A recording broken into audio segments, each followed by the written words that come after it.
بسم اللہ الرحمن الرحیم۔ السلام علیکم ورحمۃ اللہ وبرکاتہ۔ سب سے پہلے کروڑ درود و پاک خاتم النبیین حضرت محمد صلی اللہ علیہ وآلہ وسلم پر، ان کی آل و اولاد پر اور ان کے اصحاب پر۔ اللہ پاک مغفرت فرمائے میری، آپ کی اور تمام دنیا کے مسلمانوں کی، اور ان مسلمانوں کی جو ایمان کی حالت میں اس دنیا سے رخصت ہو چکے ہیں۔ تذکرہ حضرت نوح علیہ السلام پارٹ 2۔ ناظرین، جیسے کہ آپ جانتے ہیں کہ پچھلی ویڈیو میں ہم نے دیکھا تھا دومتن جندل میں قبیلہ کلب ود کو پوجتے تھے، اور حدیل قبیلہ سواع کا پرستار تھا، اور قبیلہ مراد اور قبیلہ بنو عطیف جو مقام صرف کے رہنے والے تھے یہ یغوث کی پوجا کرتے تھے، اور ہمدان قبیلہ یعوق کا پجاری تھا، اور اہل ذی قلاع کا قبیلہ حمیر نصر بت کو ماننے والا تھا۔ یہ پانچوں بت حضرت نوح علیہ السلام کے طوفان میں زمین کی تہ میں دب گئے تھے۔ ابلیس مردود نے عرب والوں کو ان کا نشاں بتایا، پھر عرب کے نادانوں نے ان کو زمین سے نکالا، پھر ان کی پوجا پاٹ شروع کی۔ اصل میں یہ سب بڑے بڑے بزرگ ہیں جو گزرے ہیں۔ ان کے انتقال کے بعد شیطان لعین نے اس زمانے کے لوگوں کے دلوں میں بات ڈالی کہ ان بزرگوں کی عبادت گاہوں میں ان کی یادگار قائم ہونی چاہیے۔ چنانچہ ان لوگوں نے وہاں نشان بنا دیے، اور ہر بزرگ کے نام پر مشہوری ہو گئی۔ جب تک یہ لوگ زندہ تھے ان بزرگوں کے مجسموں کی پرستش نہ ہوئی تھی، پھر ان لوگوں کے مر جانے اور علم کے اٹھ جانے پر پچھلے لوگوں نے ان مجسموں کی پوجا پاٹ شروع کر دی تھی۔ عرب کے دیگر بت، جن بتوں کا ذکر ہوا ہے ان کے علاوہ اور بھی کئی بت تھے جن کی عرب عبادت کرتے تھے۔ بنی ثقیف کا بت لات تھا، اور بنی سلیم کا عزا، اور بنی غطفان کا اور بنی نذیر اور بنی سعد اور بنی بکر کا بھی عزا تھا، اور اہل قدید اور مثلل کا منات تھا، اور اہل مدینہ بھی ان بتوں کی زیارت کو جایا کرتے تھے۔ اور اصاف، نائلہ اور حبل اہل مکہ کے بت تھے۔ اصاف کو حجر اسود کے سامنے کوہ صفا پر کھڑا کیا گیا تھا، اور نائلہ کو رکن یمانی کے سامنے، اور حبل کو خاص کعبے کے اندر نصب کیا گیا تھا۔ یہ بڑا بت تھا، 8 گز اونچا تھا، جنگ کے وقت اسی کا نام لیا جاتا تھا۔ ابو سفیان نے احد کی جنگ میں پکارا تھا۔ اس کے جواب میں حضرت عمر فاروق رضی اللہ عنہ نے کہا تھا، اللہ عز و جل۔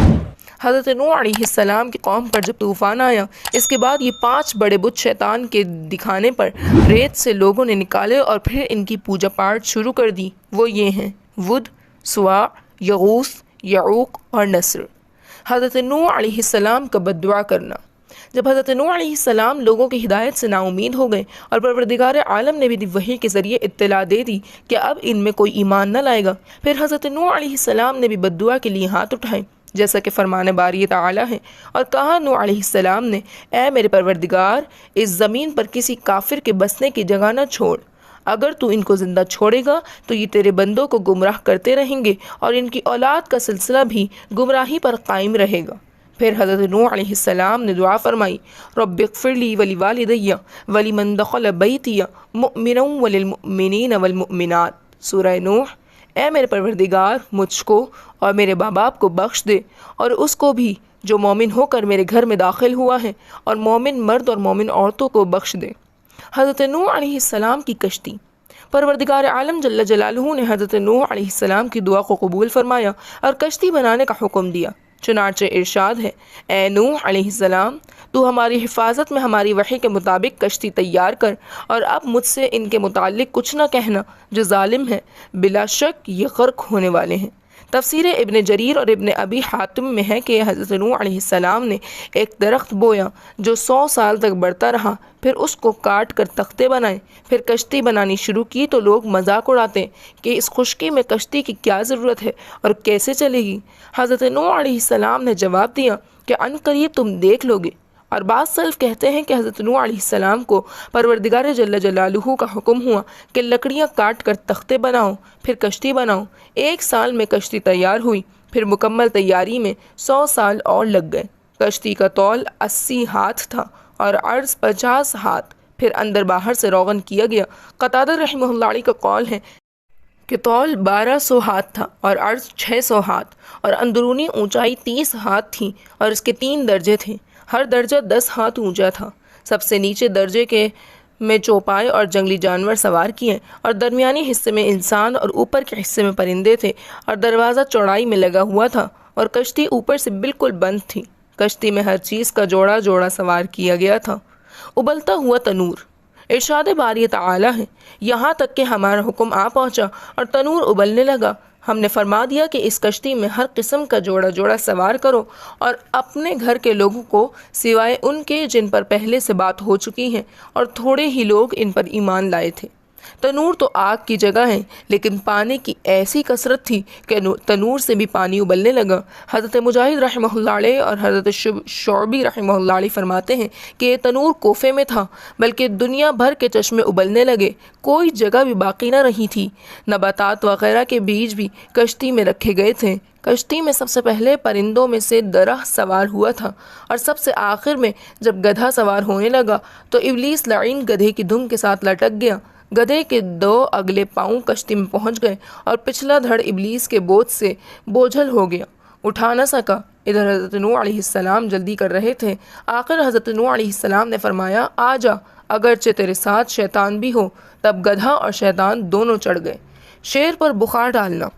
ابن ابی حاتم کی حدیث ہے کہ رسول اللہ صلی اللہ علیہ وآلہ وسلم نے فرمایا کہ حضرت نوح علیہ السلام نے جب تمام مویشی کشتی میں سوار کر دیے تو لوگوں نے کہا کہ شیر کی موجودگی میں مویشی آرام کیسے کریں گے؟ تو پروردگار عالم جل جلالہ نے شیر پر بخار ڈال دیا۔ شیر پر بخار کی وجہ سے بے ہوش ہو گیا۔ مویشی اطمینان سے رہے، اس سے پہلے زمین پر بخار کی بیماری نہ تھی۔ حضرت ابن عباس رضی اللہ عنہما فرماتے ہیں کہ کشتی میں سوار ہونے والے مرد اور عورتوں کی تعداد 80 تھی۔ تفسیر ابن کثیر۔ لیکن تفسیر عزیزی میں ہے کہ حضرت نوح علیہ السلام اور ان کے 3 بیٹے اور ان کی بیویاں، لونڈیاں اور غلام تھے، اور 80 آدمی ان کے علاوہ کشتی میں سوار تھے۔ بلی، چوہے اور خنزیر کا وجود۔ جب کشتی میں بہت زیادہ گوبر وغیرہ جمع ہو گیا تو اللہ تعالیٰ نے حضرت نوح علیہ السلام کو حکم دیا کہ ہاتھی کی دم کو دباؤ۔ چنانچہ حضرت نوح علیہ السلام نے ایسا ہی کیا، جس کے نتیجے میں ایک سور اور ایک سورنی برآمد ہوئے۔ چنانچہ ان دونوں نے نکلتے ہی کشتی میں موجود تمام غلاظت کو کھا کر صاف کر دیا۔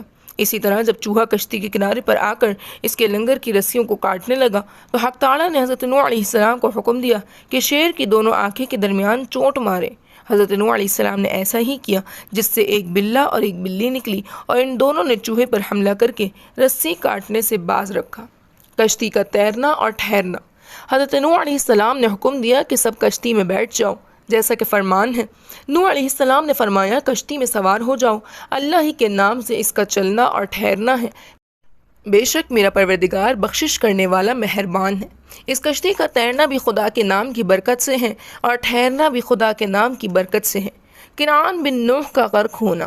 کشتی پانی کی لہروں پر پہاڑ کی مانند تیر رہی تھی، جیسا کہ فرمان باری تعالیٰ ہے۔ وہ کشتی انہیں لے کر موجوں میں پہاڑوں کی طرح تیر رہی تھی۔ پھر نوح علیہ السلام نے اپنے بیٹے کو پکارا جو ایک کنارے پر تھا کہ اے بیٹے، ہمارے ساتھ کشتی پر سوار ہو جا اور کافروں کا ساتھ چھوڑ دے۔ بیٹے نے کہا، میں پہاڑ میں پناہ لے لوں گا جو مجھے بچا لے گا۔ حضرت نوح علیہ السلام نے فرمایا، آج اللہ کے حکم سے کوئی بچانے والا نہیں مگر جس پر خدا کا رحم ہو۔ اور ان دونوں کے درمیان ایک موج حائل ہو گئی اور وہ ڈوبنے والوں میں سے ہو گیا۔ یہ باتیں ہو رہی تھیں کہ ایک موج آئی اور کنعان غرق ہو گیا۔ اس وقت حضرت نوح علیہ السلام نے فریاد کی، جیسا کہ ارشاد باری تعالیٰ ہے سورہ ہود۔ نوح علیہ السلام نے اپنے پروردگار کو پکارا، پس عرض کیا کہ اے میرے پروردگار، میرا بیٹا میرے گھر والوں میں سے ہے اور تیرا وعدہ سچا ہے اور تو تمام حاکموں سے میں سے بہتر ہے۔ پروردگار عالم جل جلالہ نے جواب میں ارشاد فرمایا، اللہ تعالیٰ نے فرمایا، اے نوح، بے شک وہ تیرے گھر والوں میں سے نہیں، اس کے کام اچھے نہیں، تجھے ایسا سوال بالکل نہیں کرنا چاہیے تھا جس کا تجھے علم نہیں، اور میں تجھے نصیحت کرتا ہوں کہ تو نہ سمجھو میں سے نہ ہو۔ حضرت نوح علیہ السلام نے اپنے رب سے معافی مانگی، چنانچہ ارشاد ہے، قال رب انی اعوذ بک ان اسألک ما لیس لی بہ علم والا تغفر لی وترحمنی اکن من الخاسرین۔ سورہ ہود۔ نوح علیہ السلام نے کہا، اے میرے پروردگار، بے شک میں پناہ چاہتا ہوں کہ تجھ سے وہ سوال کروں جس کا مجھے علم نہ ہو، اور اگر تو مجھے نہ بخشے اور رحم نہ کرے تو میں خسارے والوں میں سے ہو جاؤں گا۔ کشتی کا بیت اللہ کا طواف کرنا۔ کشتی اللہ تعالیٰ کے حکم سے سمندر کی موجوں پر تیرتی رہی اور اللہ پاک نے اس کشتی کا منہ مکہ مکرمہ کی طرف کر دیا۔ پھر وہ 40 دن تک بیت اللہ شریف کا طواف کرتی رہی۔ پھر پروردگار عالم جل جلالہ نے زمین و آسمان کو پانی روکنے کا حکم دیا، چنانچہ ارشاد باری تعالیٰ ہے سورہ ہود، اور فرمایا گیا، اے زمین تو اپنا پانی نکل جا، اور اے آسمان بس کر تھم جا۔ پھر پانی سوکھا دیا گیا اور کام پورا کر دیا گیا اور کشتی جودی پہاڑ پر جا لگی اور فرمایا گیا کہ ناانصافی کرنے والوں پر لعنت ہو۔ بستی سمانین۔ پھر حضرت نوح علیہ السلام نے وہاں سے کوے کو بھیجا کہ جا کر خشکی کی خبر لے کر آؤ۔ کوا مردار کھانے لگ گیا، دیر ہو گئی، نہ آیا تو حضرت نوح علیہ السلام نے کبوتر کو روانہ کیا تو وہ خشکی کی خبر لے آیا۔ حضرت نوح علیہ السلام نے جب خشکی کی خبر سنی تو جودی پہاڑ سے نیچے اترے اور وہاں ایک بستی بنائی جس کا نام سمانین رکھا۔ پھر وہاں ایک دن جب صبح کے وقت لوگ اٹھے تو ہر ایک کی بولی بدلی ہوئی تھی۔ 80 افراد مختلف 80 زبانیں بولتے تھے جن میں سے اعلیٰ زبان عربی تھی۔ حضرت نوح علیہ السلام کو پروردگار عالم جل جلالہ نے سب زبانیں سکھا دیں۔ آپ ان سب کو اپنی اپنی زبان میں سمجھاتے تھے۔ حضرت قتادہ رحمہ اللہ علیہ فرماتے ہیں کہ حضرت نوح علیہ السلام کی کشتی میں مسلمان لوگ رجب کی 10ویں تاریخ کو سوار ہوئے۔ کشتی مشرق و مغرب میں پھرتی رہی، 6 مہینے تک جودی پہاڑ پر ٹھہری رہی۔ پھر محرم کے مہینے میں عاشورہ کے دن لوگ اس سے اترے اور اس دن لوگوں نے روزہ رکھا۔ عاشورہ کا روزہ مسند احمد میں ہے کہ جناب سرور عالم صلی اللہ علیہ وآلہ وسلم نے چند یہودیوں کو عاشورے کے دن روزے رکھے ہوئے دیکھا۔ پھر دریافت فرمایا کہ اس دن تم روزہ کیوں رکھتے ہو؟ انہوں نے کہا کہ اس دن پروردگار عالم جل جلالہ نے حضرت موسیٰ علیہ السلام اور بنی اسرائیل کو دریا سے پار اتارا تھا اور فرعون کو مع اسی قوم غرق کر دیا تھا، اور اسی دن حضرت نوح علیہ السلام جودی پہاڑ پر اترے تھے۔ پس ان پیغمبروں نے خدا کا شکر ادا کیا اور روزہ رکھا تھا تو آپ صلی اللہ علیہ وآلہ وسلم نے فرمایا پھر موسیٰ علیہ السلام کے ہم زیادہ حقدار ہیں اور روزہ رکھنے کے بھی زیادہ مستحق ہیں۔ پھر آپ صلی اللہ علیہ وآلہ وسلم اور صحابہ کرام رضی اللہ عنہم نے اس دن روزہ رکھا۔ جودی پہاڑ سے اترتے وقت پروردگار عالم جل جلالہ نے فرمایا گیا اے نوح علیہ السلام، سلامتی اور برکتوں کے ساتھ اتر جو ہماری جانب سے تجھ پر ہیں اور تیرے ساتھ والوں پر۔ امام ابن اسحاق رحمہ اللہ علیہ کا فرمان ہے کہ جب پروردگار عالم جل جلالہ نے طوفان بند کرنے کا ارادہ کیا تو زمین پر ایک ہوا چلائی جس نے پانی خشک کر دیا اور آسمان کا پانی بند ہو گیا۔ طوفان کا 40 دن تک رہنا۔ شاہ عبدالعزیز محدث دہلوی رحمہ اللہ علیہ نے اپنی تفسیر فتح العزیز میں لکھا ہے کہ حضرت نوح علیہ السلام 6 مہینے تک کشتی میں رہے، 10ویں رجب کو کشتی میں سوار ہوئے اور 10ویں محرم کو عاشورے کے دن اترے تھے۔ طوفان کا پانی 40 دن زمین سے ابلتا رہا اور آسمان سے برستا رہا۔ 40 دن پانی طغیانی میں تھا، پھر پانی آہستہ آہستہ کم ہوتا گیا۔ 6 مہینے کے بعد پھر زمین نمودار ہوئی۔ حضرت نوح علیہ السلام کا انگور کی بیل لگانا۔ روضۃ العلماء میں درج ہے کہ جب حضرت نوح علیہ السلام نے انگور کی ایک بیل لگائی تو ابلیس آیا اور اس نے بیل پر پھونک ماری اور وہ سوکھ گئی۔ حضرت نوح علیہ السلام کو اس سے بڑا دکھ ہوا اور وہ اس کے باعث غمزدہ اور متفکر ہوئے۔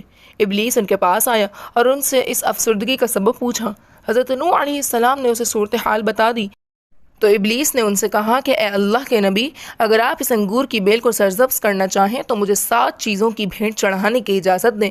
حضرت نوح علیہ السلام نے کہا کہ کر گزرو۔ اس پر ابلیس نے ایک شیر، ایک ریچھ، ایک چیتا اور گیدڑ کی طرح کا بالونی، کتے کی طرح کھاٹ کھانے والا، لومڑی کی طرح چاپلوس اور مرغے کی طرح بلند آواز سے چیخ مارنے والا جانور ذبح کیا اور ان جانوروں کا خون انگور کی بیل کی جڑ میں لگا دیا۔ انگور کی بیل فوراً سرسبز ہو گئی اور اس بیل پر 7 رنگ کے انگور لگ گئے۔ اس سے پہلے انگور کی بیل سے پر صرف ایک ہی رنگ کے انگور لگتے تھے۔ اسی وجہ سے شراب پینے والا شیر کی طرح بہادر، ریچھ کی طرح قوی، چیتے کی طرح غسیلا، گیدڑ کی طرح بھونکارا، کتے کی طرح لڑاکا، لومڑی کی طرح چلاک اور چاپلوس اور مرغ کی طرح آواز نکالنے والا بن جاتا ہے۔ اس کے بعد حضرت نوح علیہ السلام کی امت پر شراب حرام کر دی گئی۔ حام بن نوح کا زندہ ہونا۔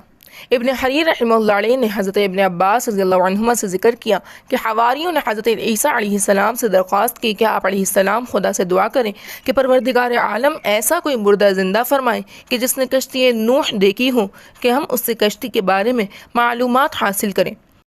حضرت عیسیٰ علیہ السلام نے ایک ٹیلے سے مٹی اٹھائی، پھر فرمایا جانتے ہو یہ کون ہے؟ لوگوں نے کہا اللہ اور اس کا رسول جانتا ہوگا۔ پھر حضرت عیسیٰ علیہ السلام نے فرمایا یہ پنڈلی ہے حام بن نوح علیہ السلام کی۔ پھر آپ علیہ السلام نے اپنی لکڑی اس ٹیلے پر مار کر کہا اللہ کے حکم سے اٹھ کھڑا ہو۔ اسی وقت ایک بڈھا سا آدمی اپنے سر سے مٹی جھاڑتا ہوا اٹھ کھڑا ہوا آپ علیہ السلام نے فرمایا تو بڑھاپے میں مرا تھا؟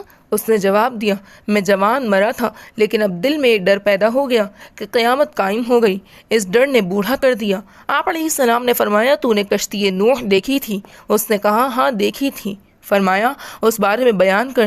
اس نے کہا وہ 1200 ہاتھ لمبی اور 600 ہاتھ چوڑی تھی، 3 درجوں کی تھی، ایک میں چوپائے تھے اور دوسرے درجے میں انسان اور تیسرے میں پرندے تھے۔ اور جب جانوروں کا گوبر پھیل گیا تو اللہ تعالیٰ نے نوح علیہ السلام کو فرمایا کہ ہاتھی کی دم کو ہلاؤ۔ آپ علیہ السلام کے ہلانے سے اس سے نر اور مادہ 2 خنزیر نکل آئے، کشتی کے میل کچیل کھانے لگے۔ بعض روایات میں ہے کہ خنزیر سے چوہے پیدا ہو گئے۔ پھر جب چوہوں نے کشتی کو کاٹنا شروع کیا تو حکم ہوا کہ شیر کی پیشانی پر انگلی لگاؤ، اس سے بلی کا جوڑ پیدا ہو گیا۔ انہوں نے چوہوں کو بھگا دیا۔ پھر حضرت عیسیٰ علیہ السلام نے فرمایا کہ حضرت نوح علیہ السلام کو شہروں کے غرق ہونے کا علم کیسے ہوا؟ کہا حضرت نوح علیہ السلام نے کوے کو بھیجا شہروں کی خبر کے واسطے، وہ لاش پر بیٹھ گیا، دیر تک نہ آیا، اسی لیے حضرت نوح علیہ السلام نے کوے کو ہمیشہ ڈرتے رہنے کی بد دعا فرمائی۔ پھر حضرت نوح علیہ السلام نے کبوتر کو بھیجا، وہ اپنی چونچ میں زیتون کے درخت کا پتا لایا اور اپنے پنجوں میں خشک مٹی لایا، اور اس سے معلوم ہوا کہ پانی اب خشک ہو چکا ہے۔ آپ نے کبوتر کی گردن میں حسرہ کا توق ڈال دیا، اس لیے وہ امن کے ساتھ ہے، اور اس کے واسطے انس کی دعا فرمائی، اس لیے وہ گھروں میں رہتا ہے۔ پھر حضرت عیسیٰ علیہ السلام نے فرمایا اللہ کے حکم سے جیسا تھا ویسا ہی ہو جا، اسی وقت وہ مردہ دوبارہ مٹی ہو گیا۔ حضرت نوح علیہ السلام کی عمر مبارک۔ حضرت نوح علیہ السلام کی عمر کے بارے میں کئی اقوال ہیں۔ 950 سال تو تبلیغ میں گزرے، اور پوری عمر بعض کے نزدیک 1500 سال ہے، اور کوئی 1400 سال بتاتے ہیں، اور بعض 1700 سال بتاتے ہیں۔ واللہ عالم بالصواب۔ بحمد اللہ حضرت نوح علیہ السلام کا قصہ تکمیل تک پہنچ گیا ہے۔ تمت تذکرہ حضرت نوح علیہ السلام۔